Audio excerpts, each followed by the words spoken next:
Bab 2537 sampai bab 2540. Gaya akting Lin Waner cepat dan geram, tanpa kecerobohan. Setelah menutup telepon di Qiu Yingsan, dia segera berkata kepada Sun Zidong, "Sun Tua, jika Anda dapat membantu saya mengatur pesawat, saya akan pergi ke Malaysia sekarang." Sun Zidong berkata dengan tergesa-gesa, "Nona, saya akan pergi bersamamu." Lin Waner melambaikan tangannya dan berkata dengan serius, "Jangan pergi ke Malaysia bersamaku. Kamu memiliki status khusus. Jika ada catatan kita berdua meninggalkan negara bersama-sama, segalanya akan mudah terungkap di masa depan.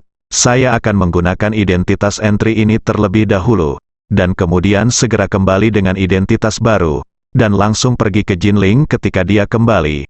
Kalau begitu, kamu bisa menemuiku di Jinling, dan kita akan bertemu di Jinling."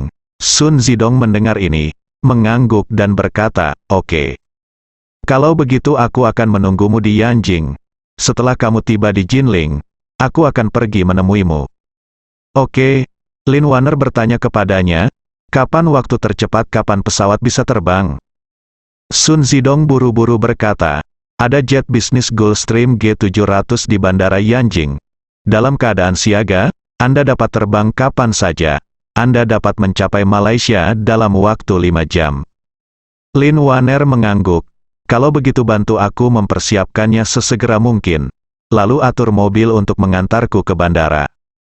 Sun Zidong berkata dengan hormat, "Baiklah Nona, saya akan mengaturnya sekarang." Segera, Sun Zidong mengatur iring-iringan mobil dan secara pribadi mengantar Lin Waner ke bandara Yanjing. 40 menit kemudian, Lin Waner yang berhasil melewati bea cukai, lepas landas dengan jet pribadi keluarga Sun di bandara Yanjing. Setelah pesawat lepas landas, ia terbang ke barat laut mengelilingi kota Yanjing, dan kemudian terbang jauh ke barat daya. Kecepatan terbang Gulfstream G700 mendekati kecepatan suara, jauh lebih cepat dari pesawat sipil biasa. Georgetown di Malaysia lebih dekat dibandingkan Singapura, sehingga bisa ditempuh dalam waktu lebih dari 4 jam. Pada saat yang sama, Qiu Yingsan, yang berada jauh di Singapura, menyeret jenazahnya yang berusia 90 tahun bersama istrinya dan dengan penuh semangat naik helikopter ke Georgetown untuk mempersiapkan kedatangan Lin Waner. Georgetown adalah kota dengan populasi Tionghoa terbesar di Malaysia, dan juga merupakan tempat di mana Qiu Yingsan memperoleh kekayaannya di tahun-tahun awal. Dia memiliki banyak perkebunan di Georgetown, yang terbesar bahkan memiliki pantai pribadi sepanjang 2 kilometer. Kebetulan Qiu Yingsan mempunyai sepupu jauh di Georgetown yang bermarga Lin. Jadi dia segera menyuruh orang membuat arsip pribadi dan mengarang seorang gadis berusia 18 tahun bernama Lin Xiaowan. Dia bahkan memberi gadis itu palsu, serangkaian informasi arsip. Saat pesawat Lin Waner terbang keluar dari wilayah udara Tiongkok, Ye Chen dan Xiao Churan yang berada di Amerika Serikat pun mengakhiri upacara wisuda kelas master. Pada titik ini, Xiao Churan akhirnya mewujudkan impiannya selama bertahun-tahun dan menerima sertifikat kelas master dari Sekolah Desain Rhode Island. Setelah itu, Ye Chen kembali ke hotel bersama Xiao Churan dan Fei Kexin. Kedua wanita itu memutuskan untuk pergi ke ruang eksekutif hotel untuk minum dan mengobrol sebentar. Jadi Ye Chen kembali ke kamar hotel sendirian untuk mengatur perjalanan besok. Dia telah meminta Fei Kexin untuk mengatur pesawat pribadi keluarga Fei untuk terbang ke Kanada malam ini. Dan besok pagi, dia akan meminta Hongwu dan Chen Zekai naik Concorde dari New York ke Kanada saat fajar untuk membawa Bibi Li Xiaofen, dan Claudia ke Kanada. Mereka semua dijemput di bandara dan diatur untuk naik ke pesawat yang diatur oleh Fei Kexin. Kemudian, Hongwu dan Chen Zekai membawa Concorde langsung kembali ke Jinling. Saat itu, pesawat keluarga Fei akan membawa Bibi Li dan mereka bertiga ke New York, dan Ye Chen juga akan membawa Xiao Churan dan ibu mertuanya Malan untuk naik pesawat yang sama di New York dan kembali ke Jinling bersama. Untuk memastikan kesembuhan Malan dan memberitahu Malan untuk bersiap, Ye Chen meneleponnya secara khusus. Ketika panggilan tersambung, Malan berkicau dan berkata dengan riang, "Oh, menantuku tersayang, mengapa kamu meneleponku saat ini, Ye? Chen berkata sambil tersenyum, Bu, bagaimana kabarmu? Malan He tersenyum dan berkata ini sangat bagus, sangat bagus. Setiap hari, sirip hiu abalon, cordyceps, dan teripang diberi suplemen lebih baik daripada pemain sepak bola. Para dokter di sini juga sangat terampil. Kaki saya pulih dengan baik. Ye Chen berkata. Kalau begitu, itu bagus. Churan telah menyelesaikan studinya hari ini. Kami berencana untuk check out dan pergi ke New York besok pagi. Setelah menjemputmu, kami akan kembali ke Jinling bersama. Kembali ke Jinling, Malan. Nadanya tiba-tiba hilang, dan dia berkata, menantu yang baik, membosankan untuk kembali ke Jinling. Kaki ibu tidak nyaman, dan dia akan membuatmu kesulitan dalam hidup. Jika kamu bertanya padaku, kenapa kamu tidak dan Churan kembali dulu, dan ibu akan tinggal di sini untuk membesarkannya selama beberapa hari, dan kemudian kembali setelah dia sembuh. Ye Chen merasa tidak berdaya untuk sementara waktu. Dia bersedia membiarkan Malan tinggal di Amerika Serikat, dan itu bisa dianggap tidak terlihat dan tidak masuk akal, tapi Xiao Churan belum tahu tentang ibunya yang dirawat di rumah sakit. Jika masalah ini terus berlarut-larut, Xiao Churan pasti akan curiga dan melakukan sesuatu. Itu tidak baik dan saya tidak memikirkan tentang makanan dan teh. Oleh karena itu, membiarkan Malan kembali bersamanya adalah solusi terbaik. Jika Xiao Churan melihat kaki Malan lumpuh lagi besok, Malan juga bisa mengatakan bahwa kakinya tidak sengaja terjatuh saat jalan-jalan bersama teman, bukan saat bekerja sebagai hantu di fasilitas pemasyarakatan Bedford Hills, kakinya patah. Jadi, dia berkata dengan malu-malu, Bu, tinggal di rumah sakit setiap hari tidak senyaman pulang ke rumah. Lagi pula, ibu belum familiar dengan tempat di New York, jadi pasti tidak menarik sendirian. Kamu masih ingin makan setelah kamu kembali saya akan meminta Tian Xiang Mansion untuk mengantarkan makanan lezat ini kepada Anda setiap hari. Pasti tidak akan lebih buruk daripada apa yang Anda makan di rumah sakit. Malan, yang sedang makan makanan di ranjang rumah sakit, merenung sejenak dan berpikir dalam hati, kamu bisa makan enak dan minum enak meski kamu tinggal di sini. Oke, ada orang yang menungguku lagi, tapi selain bangsal, ada area hijau di lantai bawah setiap hari, yaitu benar-benar tidak menarik. Ketika aku kembali, aku dapat dengan cepat menjual kalung yang sama persis dengan yang diberikan Ye Chen kepadaku, memasukkan sejumlah uang ke dalamnya, dan membayarnya kembali setiap hari. Dengan Qian Hongyan mengikuti di belakang dan menggodanya, hidup pasti sangat menyenangkan, senang. Memikirkan hal ini, dia tersenyum dan berkata, menantu yang baik, karena kamu berkata begitu, maka ibu akan kembali bersamamu. Ye Chen He tersenyum dan mengatakan kepadanya, Bu, jika Churan memperhatikan masalahnya dengan kakimu besok, katakan saja kamu tidak sengaja terjatuh saat bermain dengan teman-temanmu. Cedera lama tidak sembuh dengan baik sebelumnya, dan kemudian kambuh lagi. Qian jangan bicara tentang apa yang terjadi di penjara, jangan sampai dia merasa tidak nyaman. Petik 2. Oke. Malan setuju dan berkata sambil tersenyum. Bahkan jika kamu tidak menjelaskan kepadaku, aku tidak akan bisa mengatakan yang sebenarnya kepada Churan. Jika orang tahu bahwa aku adalah hantu di Bedford Hills dan kakiku patah, bukankah reputasiku dalam hidup ini akan hancur total? Ye Chen mendengar ini hanya beberapa kata saja membuatku pusing, tapi aku hanya bisa tersenyum dan berkata, Bu, kamu benar. Malan berkata sambil tersenyum, oke. Besok jam berapa? Katakan saja padaku dan aku akan menyelesaikannya. Beritahu dokter dan perawat untuk membawaku ke bandara. Oke, kata Ye Chen. Churan dan aku berkendara ke sana setelah memeriksa kamar di pagi hari. Tapi kami masih harus memeriksa mobilnya, jadi kami mungkin harus menyelesaikan pekerjaan kami. Ini sudah siang, jadi kamu bisa pergi ke bandara setelah makan siang. Malan buru-buru bertanya, jam berapa penerbangannya? Ye Chen tersenyum dan berkata, kami tidak naik pesawat sipil, kami naik jet pribadi klien. Saya berangkat, Malan berkata dengan terkejut, terbang terus pesawat pribadi lagi. Kali ini saya datang ke Amerika, tapi saya menikmati terbang dengan pesawat pribadi." Setelah mengatakan itu, Malan buru-buru berkata, "Menantu yang baik, kalau begitu saya akan membawanya ke rumah sakit besok. Aku akan menemuimu di bandara setelah makan siang." "Oke," Ye Chen berkata, "kamu bisa langsung pergi ke gedung VIP besok, Churan, dan aku akan menunggumu di sana." Fei Kexin dan Xiao Churan mengobrol lama di ruang eksekutif. Selama periode ini, Fei Kexin sedikit mengubah ceritanya, membuat segala sesuatu tampak sangat nyata di mata Xiao Churan, bahkan sehalus sutra. Menurut Fei Kexin, alasan mengapa dia dan kakeknya pergi ke Jinling adalah karena kesehatannya memburuk.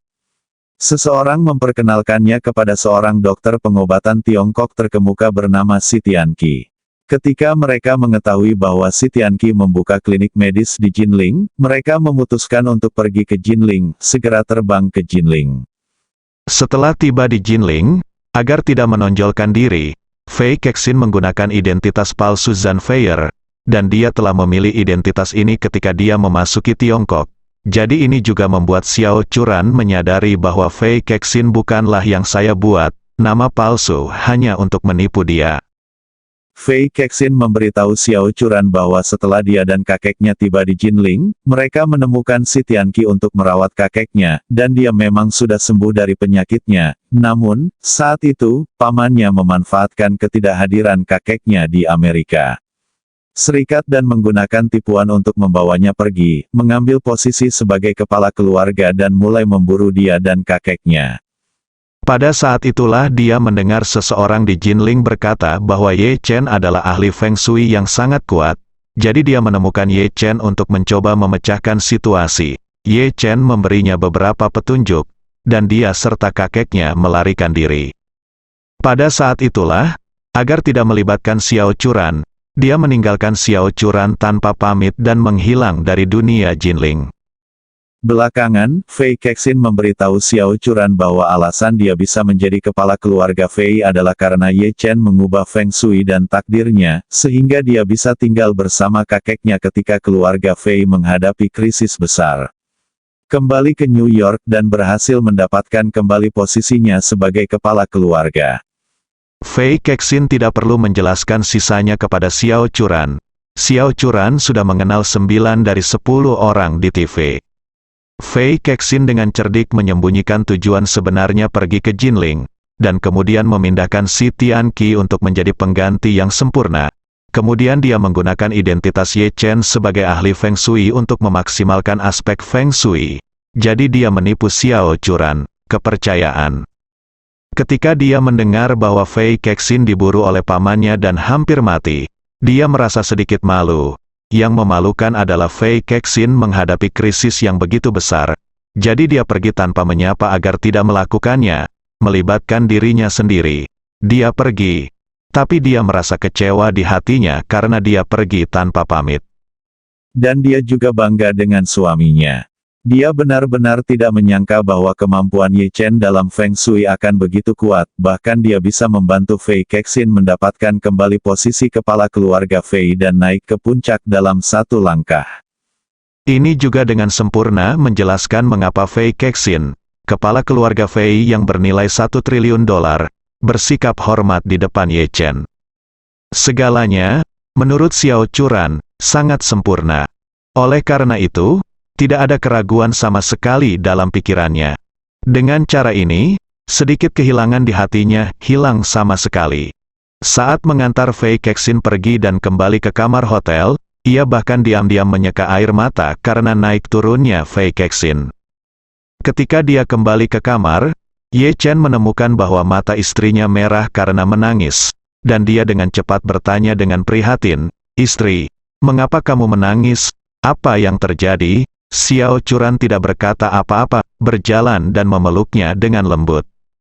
Dia menghentikan Ye Chen dan tersedak, "Suamiku, sangat sulit untuk bahagia dengannya."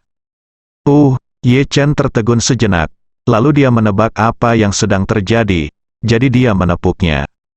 Dengan lembut, di punggungnya, dia menghibur, "Sayang, seperti kata pepatah, jika kamu ingin memakai mahkota, kamu harus menanggung bebannya."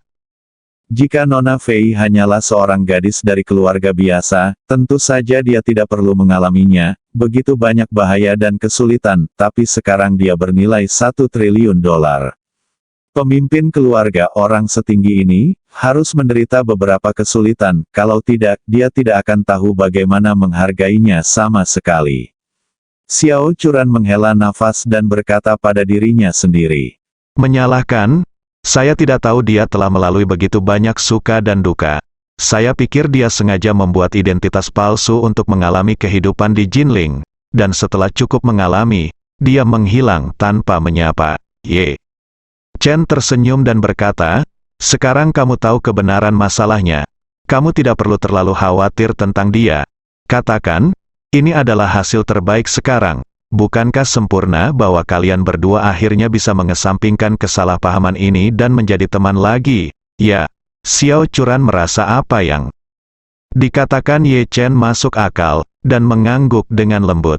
Kemudian, dia melihat ke arah Ye Chen dan berkata dengan kagum, tapi suamiku, kamu benar-benar luar biasa, hanya dengan menyesuaikan Feng Shui. Kesin dapat melakukan serangan balik dan menjadi kepala keluarga Fei dari dikejar oleh pamannya. Ini luar biasa. Ye Chen tertawa dan berkata dengan rendah hati, sebenarnya, ini terutama karena saya memiliki yayasan ini. Anda harus tahu bahwa Nona Fei sendiri berasal dari keluarga Fei, dan dia dapat dilahirkan dalam keluarga kaya raya. Nasibnya sudah salah satu yang langka di antara ratusan juta orang. Selain itu, dia mendapat dukungan dari kakeknya. Pada dasarnya, semuanya sudah siap kecuali angin timur. Feng Shui-ku sebenarnya hanya angin timur itu. Xiao Churan berkata dengan sangat serius. Itu sudah sangat mengesankan.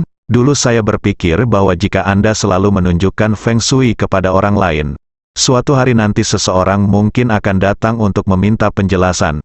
Hari ini, tampaknya suami saya Anda sangat cakap, pantas saja orang-orang memanggil Anda Tuan Ye, karena kamu adalah Tuan yang sebenarnya.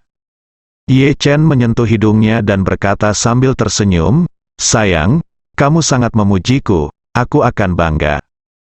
Xiao Churan tersenyum, senyum, Tuan Ye bangga dan percaya diri.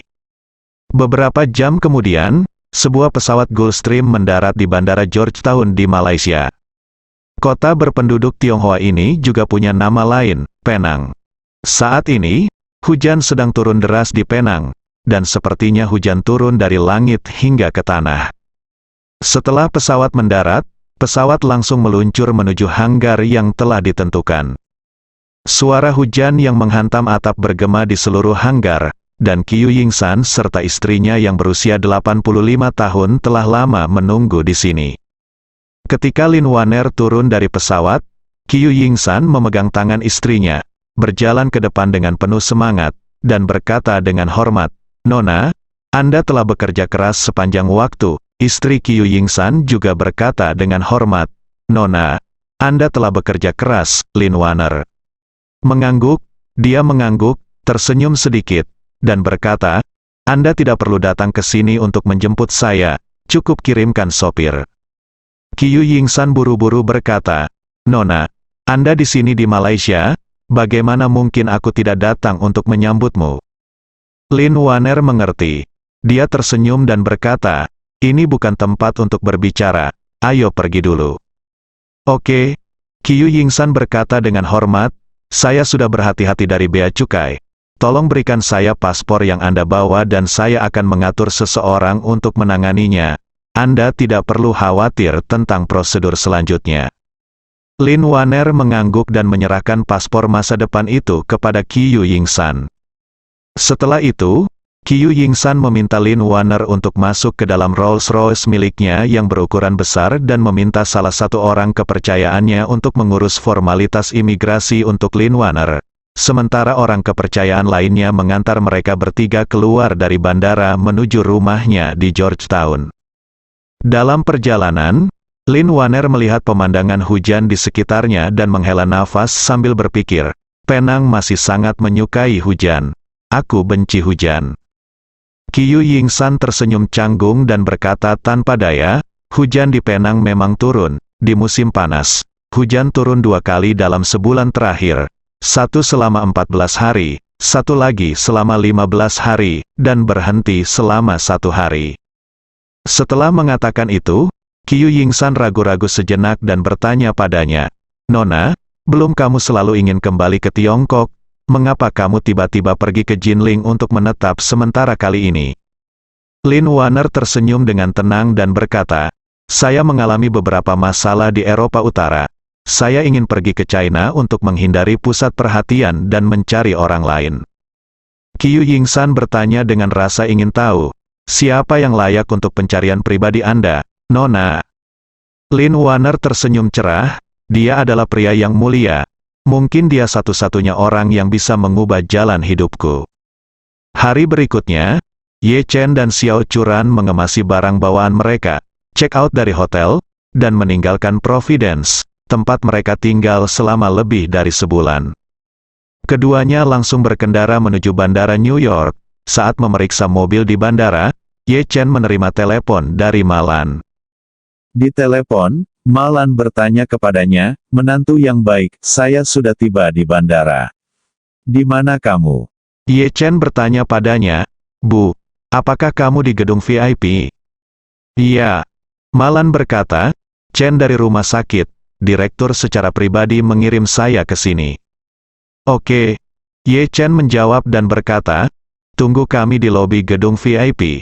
Kami akan segera datang." Setelah menutup telepon-telepon, Ye Chen juga menyelesaikan prosedur pengembalian mobil dan berbalik berkata kepada Xiao Churan yang sedang menunggu, "Ayo langsung ke gedung VIP. Ibu sudah ada di sini." Xiao Churan tidak tahu kalau kaki ibunya patah lagi kali ini, dan tidak bisa menahan diri untuk tidak bercanda. "Ibuku sebenarnya bukan orang yang licin, Nak. Dia bilang dia merindukan kita dan datang menemui kita. Tapi dia pergi dalam beberapa hari setelah tiba. Saat dia pergi, dia ditipu untuk masuk penjara. Dia akhirnya keluar dan tidak mengatakan dia datang menemui kita. Dia sendirian di sini.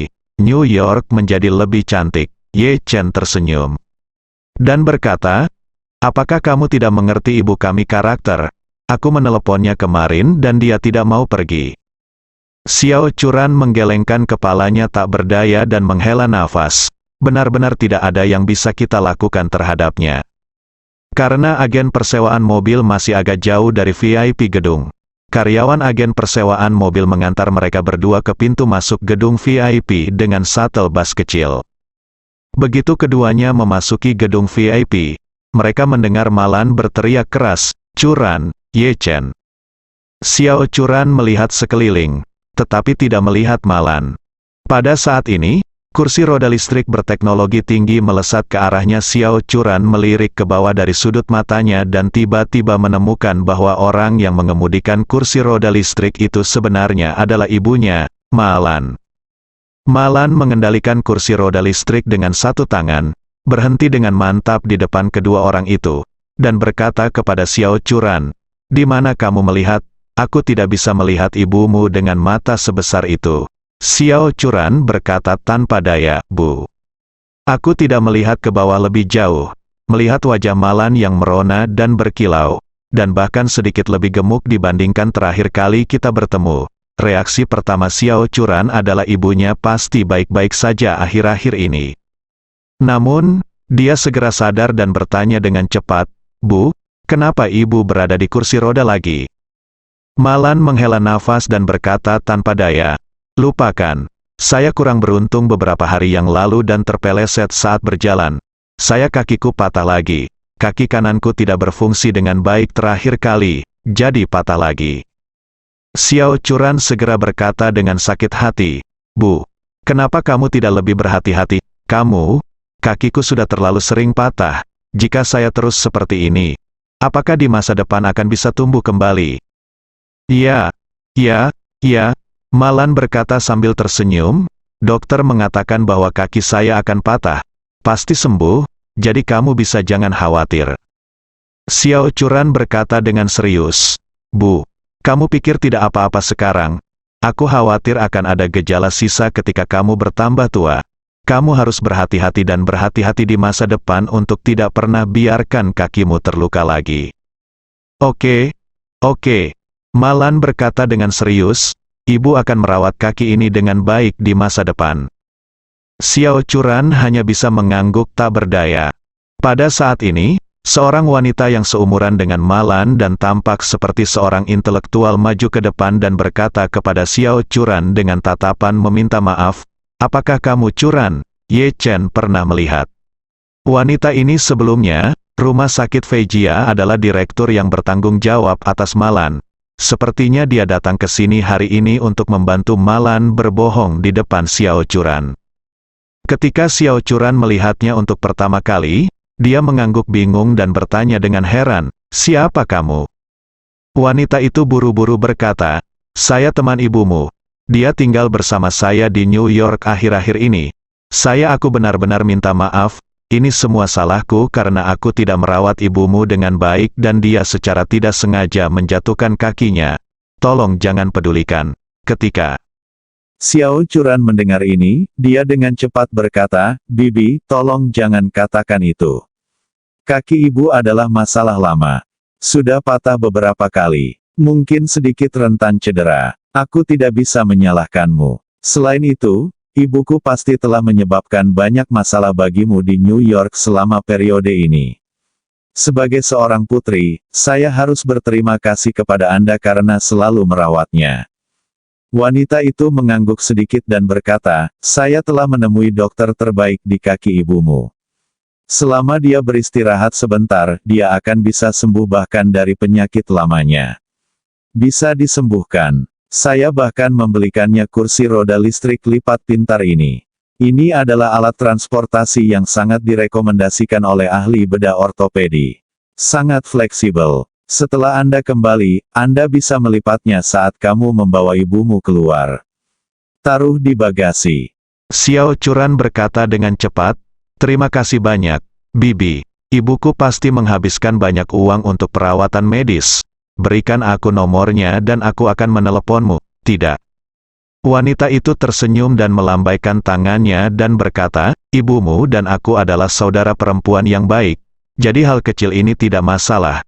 Awalnya aku ingin menahannya di New York untuk sementara waktu, tapi aku tidak menyangka kamu akan pergi terburu-buru. Tapi kamu, aku sudah menyiapkan semua obat yang perlu diminum ibumu secara oral." Setelah mengatakan itu, dia menyerahkan tas tangan kepada Xiao Churan dan menjelaskan ini adalah milik ibumu, obat-obatan oral terkini, yang dapat mempercepat kesembuhannya dan mengurangi komplikasi. Gejalanya, ada petunjuk khusus cara meminumnya untuk ibumu. Saya juga membuat catatan petunjuk tulisan tangan. Kembali saja dan ikuti petunjuknya dan berikan padanya. Xiao Churan tidak menyangka pihak lain akan begitu teliti, dengan raut wajahnya yang seperti itu. Dia berkata dengan penuh syukur, "Terima kasih, Bibi, ini sangat sulit bagimu." Wanita itu melambaikan tangannya dan berkata dengan senyuman, "Ibumu dan aku memiliki persahabatan seumur hidup, kamu tidak perlu berterima kasih padaku." Pada saat ini, dia tiba-tiba melihat ke arah pintu masuk. Fei Kexin masuk dengan mengenakan topeng, keduanya bertukar pandang. Lalu dia melihat ke arah Malan dan berkata, "Malan, ada hal lain yang harus kulakukan. Jadi aku tidak bisa mengirimmu melewati pemeriksaan keamanan. Saat kamu datang ke Amerika, kamu harus ingat untuk memberitahuku secepat mungkin." Malan terkekeh, "Jangan khawatir, Direktur Chen." Setelah mengatakan itu, dia menyadari bahwa dia telah mengatakan hal yang salah, dan dia tidak tahu bagaimana menutupi kebohongannya. Xiao Churan juga sedikit terkejut, dia tidak tahu kenapa ibunya memanggilnya Direktur Chen. Pada saat ini, wanita itu buru-buru berkata, "Hei, lihat nama panggilanmu di lembaga pemasyarakatan Bedford Hills. Jangan sebutkan itu saat kamu keluar." "Inisial." Malan sadar dan berkata dengan cepat, "Ya." Ya. Setelah mengatakan itu, dia segera berkata kepada Xiao Churan, "Churan, Bibi Chenmu adalah sahabat ibuku di lembaga pemasyarakatan Bedford Hills. Dia adalah kakak perempuan tertua di sel kami. Kami semua memanggilnya Direktur Chen." Xiao Churan tidak terlalu memikirkannya. Meskipun dia tidak tahu mengapa pihak lain di penjara, dia terlihat sangat baik dan berbicara dengan baik. Saya tidak berpikir itu karena kejahatan keji, jadi saya tidak melakukannya, berpikir banyak tentang hal itu. Terlebih lagi, dia juga tahu bahwa tidak pantas membicarakan urusan orang lain di penjara. Jadi dia segera menghentikan topik tersebut. Direktur Chen kemudian mengucapkan selamat tinggal dan pergi. Begitu dia pergi, Fei Kexin datang menemui mereka. Melambai pada mereka berdua, "Curan, Tuan Ye." Xiao Curan bertanya dengan heran ketika dia melihat Fei. Kexin datang, "Kexin, kenapa kamu di sini?" Fei Kexin berkata sambil tersenyum, "Aku di sini untuk mengantarmu pergi. Awalnya aku ingin pergi ke China bersamamu untuk tinggal selama beberapa hari, tetapi ada terlalu banyak hal yang harus dilakukan akhir-akhir ini, jadi saya datang ke sini. Kirimkan kepada Anda." Malan memandang Fei Kexin dengan kaget dan berseru, Apakah kamu itu, wanita tertua dari keluarga Fei?" Berita tentang keluarga Fei pada awalnya sangat besar, dan Malan juga mengetahuinya. Ketika dia pertama kali melihat Fei Kexin di TV sebagai kepala keluarga Fei, yang diperintahkan keluar untuk menyelesaikan krisis besar keluarga, dia memiliki emosi ini di dalam hatinya, mereka juga wanita, dan beberapa berusia 20-an. Saya bisa memimpin kerajaan keuangan super bernilai triliunan dolar, tetapi saya telah hidup selama 50 tahun dan saya bahkan tidak memiliki 500.000 di rekening bank saya. Saya benar-benar buta. Karena dia masih ingat Fei Kexin, Lan ketika saya melihat Fei Kexin secara langsung, saya sangat bersemangat. Namun, yang tidak diketahui Malan adalah bahwa Fei Kexin di depannya sebenarnya adalah Zhan Feier yang telah memberikan Xiao Changkun Rolls-Royce culinan di Jinling. Pada saat ini, Fei Kexin juga berkata kepada Malan dengan sangat sopan, "Halo, Bibi." Malan berkata dengan penuh semangat, "Nona Fei, apakah kamu kenal putri dan menantuku?" Fei Kexin berkata sambil tersenyum, "Tentu saja, Tuan Ye telah banyak membantu saya dalam Feng Shui dan sangat baik kepada saya." "Benarkah?" Malan berkata dengan ekspresi tidak percaya, "Bahkan Nona Fei, Anda adalah menantu saya, pelanggan." Fei Kexin mengangguk dan berkata sambil tersenyum, "Merupakan suatu kehormatan bagi saya untuk menjadi pelanggan Tuan Ye." Malan langsung terkejut dan berkata, "Ya Tuhan, itu pasti menantu laki-laki saya dengan kemampuan ini, level ini, dan jaringan koneksi ini, kamu benar-benar tidak dapat menemukan orang lain bahkan dengan lentera." Saat dia mengatakan itu, dia dengan cepat mengeluarkannya telepon, menyerahkannya kepada Xiao Curan yang berdiri di samping, dan berkata dengan penuh semangat, "Curan, ambil beberapa foto untukku dan Nona Fei." Begitu Malan mengatakan ini, Xiao Curan tahu bahwa ibunya pasti ingin mengambil foto dan kirimkan ke lingkaran teman-temannya untuk dipamerkan. Namun, Fei Kexin memiliki status yang istimewa. Xiao Curan secara naluriah merasa tidak pantas jika ibunya memposting foto dirinya dan Fei Kexin di lingkaran pertemanan. Jadi dia menasihati, "Oh Bu, dan identitasmu sangat sensitif. Lebih baik jangan berfoto bersama, lagi pula, kamu masih duduk di kursi roda. Tidak akan terlihat bagus di foto. Itu akan terlihat seperti Nona Fei merawat orang cacat, Ma." Ketika Lan mendengar ini, dia dengan cepat berkata, "Tidak masalah. Bantu aku dengan cepat. Aku hampir tidak bisa berdiri dengan satu kaki untuk sementara waktu." Fei Kexin berkata sambil tersenyum, "Bibi, jangan ganggu aku, atau aku akan mengikutimu dalam posisi setengah jongkok. Silakan berfoto bersama." Oke. Malan sangat bersemangat sehingga dia segera menyerahkan telepon kepada Xiao Curan dan berkata dengan tidak sabar, "Curan, cepat ambil fotonya, dan jongkok untuk mengambil foto juga." Xiao Curan tidak menjawab. Ibu menyerahkan telepon dan berkata dengan nada serius, "Bu, Nona Fei adalah sekarang menjadi figur publik. Dengarkan saja aku sekali dan berhenti memotret, melihat sikap putrinya yang keras dan ngotot." Malan tahu bahwa putrinya pasti sudah mengetahuinya. Dengan pemikiran kecilnya sendiri, dia hanya bisa berkata dengan marah, "Itu oke, tidak apa-apa, Jika kamu tidak ingin mengambil foto, aku tidak akan mengambilnya. Tidak masalah. Ye Chen melihat bahwa meskipun Malan menyerah, ekspresinya masih sedikit kesal, jadi dia tersenyum lalu berkata, "Bu, sebenarnya mengambil foto di bandara itu tidak menarik. Kalau ibu mengambil foto di sini, bahkan teman-teman ibu yang melihat foto itu akan mengira bahwa ibu tidak sengaja bertemu dengan Bu Fei di bandara dan memaksanya untuk mengambil sebuah foto. Foto tidak akan menghasilkan efek yang Anda inginkan." Kata-kata Ye Chen agak samar, tetapi Malan segera memahami intinya, jadi dia berpikir dalam hati, menantu laki-laki saya yang baik benar, saya akan melakukannya berbicara dengannya di bandara ketika 100 orang melihat foto yang diambil bersama seseorang, terutama foto bersama seorang selebriti, 101 orang akan mengatakan bahwa ini pasti sebuah kebetulan, dan mereka memohon bantuan orang lain untuk mengambil foto tersebut. Jika Anda benar-benar mempostingnya, kamu tidak bisa berpura-pura menjadi keren. Kurasa itu bisa merangsang orang-orang seperti Qian Hongyan. Faktanya, Fei Kexin di samping tidak menganggap itu penting pada awalnya, tetapi melihat bahwa Xiao Churan sepertinya sedang berusaha untuk menghentikannya, dia tersenyum dan berkata, "Bibi, kali ini di depan umum, saya khawatir tidak akan terlihat bagus saat difoto, jadi mengapa tidak mengambilnya lagi saat kita memiliki kesempatan untuk mengadakan pertemuan pribadi di masa mendatang?" Petik 2.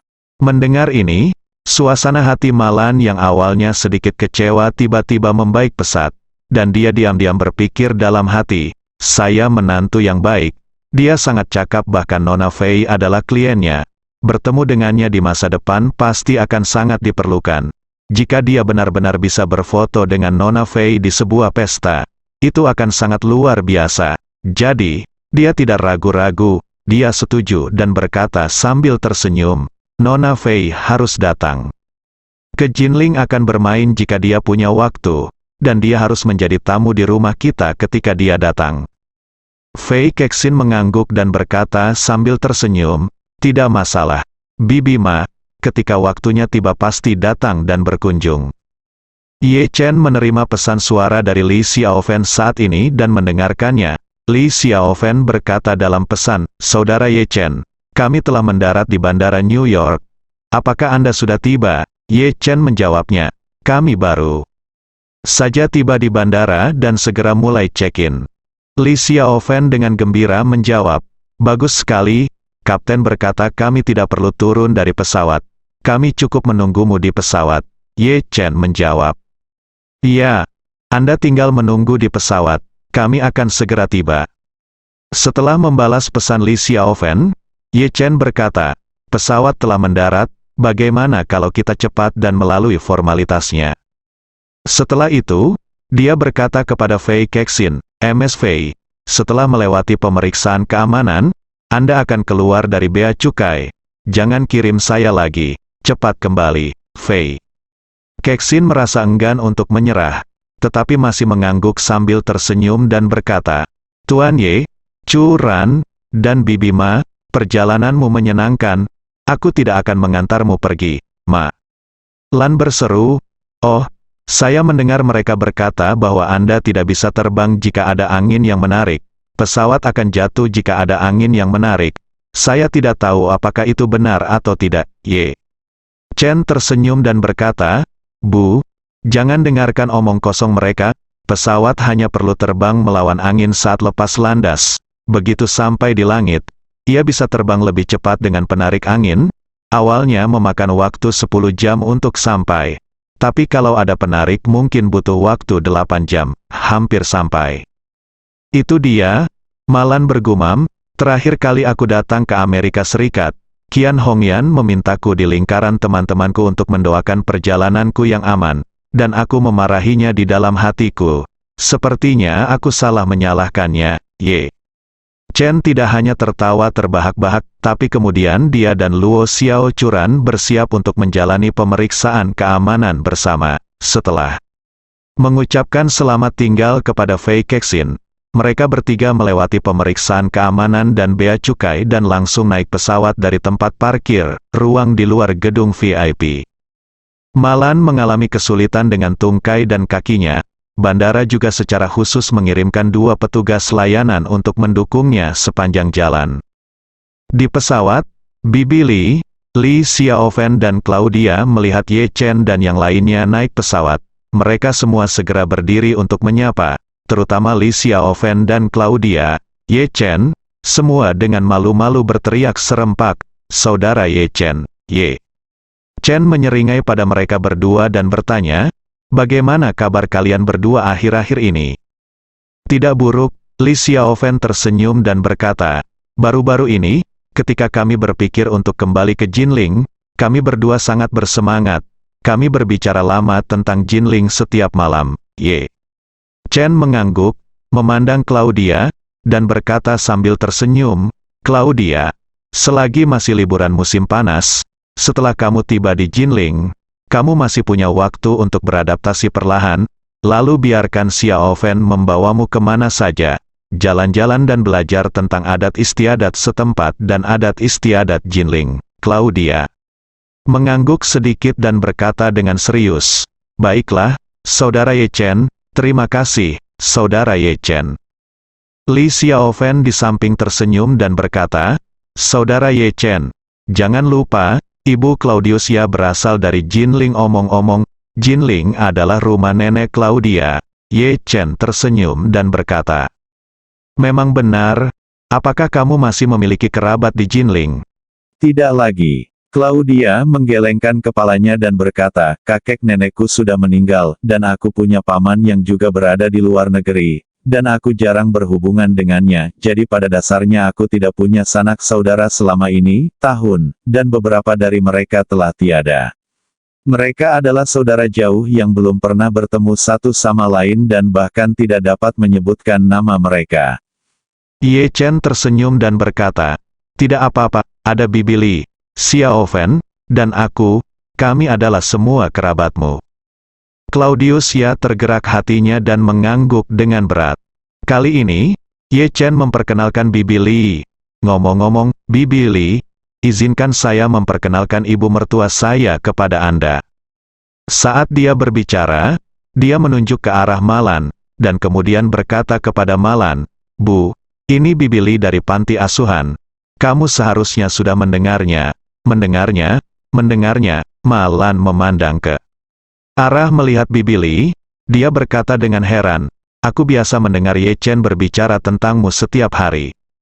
Saat berbicara, Malan tidak bisa tidak mengingat bahwa ketika Nyonya Xiao merayakan ulang tahunnya, Ye Chen tiba-tiba dia menawarkan untuk meminjamkan Bibi Li 1 juta untuk perawatan medis. Saat itu, aku sangat membenci Ye Chen yang buta. Namun siapa sangka kini Ye Chen telah menjadi menantu kaya raya yang bahkan tidak bisa memintanya. Ketika dia memikirkan hal ini, dia segera berkata kepada Bibi Li, "Oh, Ye Chen benar-benar bekerja keras untuk merawatmu, dan keluarga kami juga mencoba yang terbaik untuk membantu." Bibi Li dengan cepat mengucapkan terima kasih. "Kamu benar-benar bijaksana, terima kasih." Malan melambaikan tangannya sambil tersenyum dan berkata, "Hei, mengapa kamu begitu sopan? Menantu laki-laki saya yang baik telah membicarakan Anda, jadi tentu saja kami ingin melakukan bagian kami." Setelah itu, dia bertanya dengan prihatin, "Ngomong-ngomong, apakah penyakit Anda sudah sembuh?"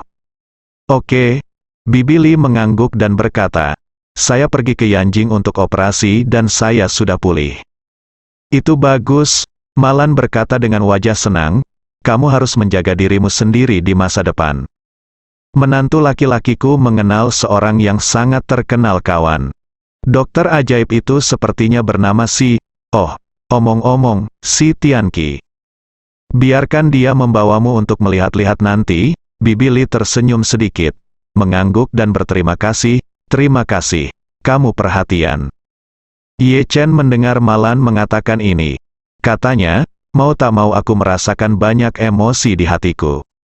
Pertama-tama tentu saja, saya menyesali ibu mertua saya yang paling pandai berbohong. Tidak peduli niat salah macam apa yang dia miliki, dia mampu bersuara. Ini benar-benar tidak ada tandingannya oleh siapapun. Kedua, saya sangat merasakan titik balik besar dalam hidup saya. Sejak pesta ulang tahun Nyonya Xiao, ketika dia menjadi sampah yang diinjak-injak oleh semua orang, hidupnya benar-benar mencapai titik terendah dan meroket. Saat ini, Kapten masuk ke kabin dari kokpit dan berkata dengan sangat sopan, "Para tamu yang terhormat, saya Kapten penerbangan ini. Saya sangat senang melayani Anda. Kami memiliki penerbangan sekitar 11 jam. Jika Anda semua bersiaplah, kita bisa lepas landas." Malan tanpa sadar mengeluarkan ponselnya. Ingin Kapten kembali dan mencobanya lagi. Tetapi ketika dia mengira ada banyak orang di sekitarnya, dia tidak punya pilihan selain menyerah. Tapi dia masih ingin pamer. Jadi dia berkata kepada Xiao Churan, "Churan, telepon ayahmu dan minta dia berkemas dengan cepat dan lihat Rolls-Royce menjemput kita di bandara." Xiao Churan berkata tanpa daya, "Bu, tidakkah kamu mendengarkan apa yang baru saja dikatakan Kapten? Kita harus terbang lebih dari 10 jam. Oh." Malan tiba-tiba sadar, lalu melambaikan tangannya dan berkata, "Tidak masalah, katakan saja padanya dan biarkan dia datang 1 jam lebih awal. Jemput saja kami di bandara." Xiao Churan tidak pernah suka bersikap menonjol, jadi dia berkata, "Oh, Bu, jangan biarkan ayah mengemudi untuk menjemput kami lagi. Mobil yang dikendarainya itu terlalu mencolok mata. Jika Anda ingin saya mengatakannya, mengapa Anda tidak membiarkan Marvin membuat janji terlebih dahulu untuk mobil bisnis yang lebih besar di ponselnya? Kami bertiga tidak hanya bisa duduk di dalamnya, tapi Bibi Lee dan 3 lainnya juga bisa naik bersama." Malan cemberut, "Akan kuberitahu dia, pesawatnya sangat sibuk." Dia segera lepas landas ke langit, membawa 6 orang keluar dari New York, terbang jauh menuju Tiongkok. 11 jam kemudian, pesawat akhirnya mendarat di Bandara Jinling. Kembali ke Jinling setelah lama absen, baik Ye Chen dan Xiao Churan, serta Bibi Lee dan Li Xiaofen, semuanya merasa sangat ramah. Claudia terlihat sangat tenang, dan dia banyak mengobrol dan tertawa dengan Li Xiaofen sepanjang jalan, tetapi Ye Chen juga tahu bahwa dia tampak sedikit gugup dan gelisah. Ye Chen memahami perasaan gadis kecil ini dengan sangat baik. Bagaimanapun, dia masih remaja dan telah mengalami terlalu banyak kesulitan dalam hidupnya. Sekarang dia harus meninggalkan kampung halamannya dan datang ke kota yang jauhnya lebih dari 10.000 kilometer untuk memulai kehidupan baru. Dia gugup dan cemas, bahkan kebingungan dan ketidaknyamanan dapat dimengerti. Namun Ye Chen tidak berusaha membujuknya, karena Ye Chen mengetahui karakter Kroasia. Meski gadis ini belum tua, namun pikirannya sudah sangat dewasa, dan saya yakin dia akan bisa menyesuaikan diri dengan cepat. Saat ini sudah jam 9 malam di Jinling. Ye Chen telah mengatur sebelumnya agar Chen Zekai membawa Bibi Lee dan yang lainnya ke villa yang telah mereka beli. Karena Xiao Churan dan Malan, Chen Zekai merasa tidak nyaman untuk muncul. Jadi dia mengatur Toyota Coaster yang dimodifikasi secara mewah untuk menjemputnya di bandara. Alasan utama menata mobil penumpang sebesar itu adalah karena Bibi Lee dan mereka bertiga kembali dari luar negeri untuk menetap, dan mereka pasti membawa banyak barang bawaan di pesawat. Mobil seperti itu dapat dengan mudah menampung 6 orang. Dan semua barang bawaannya lebih dari cukup. Di gerbang bandara, Bibi Lee dan yang lainnya bertemu dengan sopir yang sudah lama menunggu ketika mereka keluar. Sopir dan asistennya dengan rajin membantu mereka memasukkan beberapa koper ke dalam mobil. Bibi Lee memandang Malan dan bertanya, "Ms. Ma, mobil ini cukup besar. Bagaimana kalau kita pergi bersama?" Malan dia melambaikan tangannya dan berkata sambil tersenyum, "Saudari Lee, kami tidak akan pergi bersamamu. Aku akan menunggu suamiku datang menjemputku." Setelah mengatakan itu, dia tidak bisa menahan diri untuk tidak mengutuk, "Xiao Changkun sialan ini. Biarkan dia datang lebih awal, datang ke sini lebih awal. Kenapa kamu belum muncul? Jika kamu berani melepaskanku, aku akan lihat apakah aku tidak membunuhnya." Bersambung.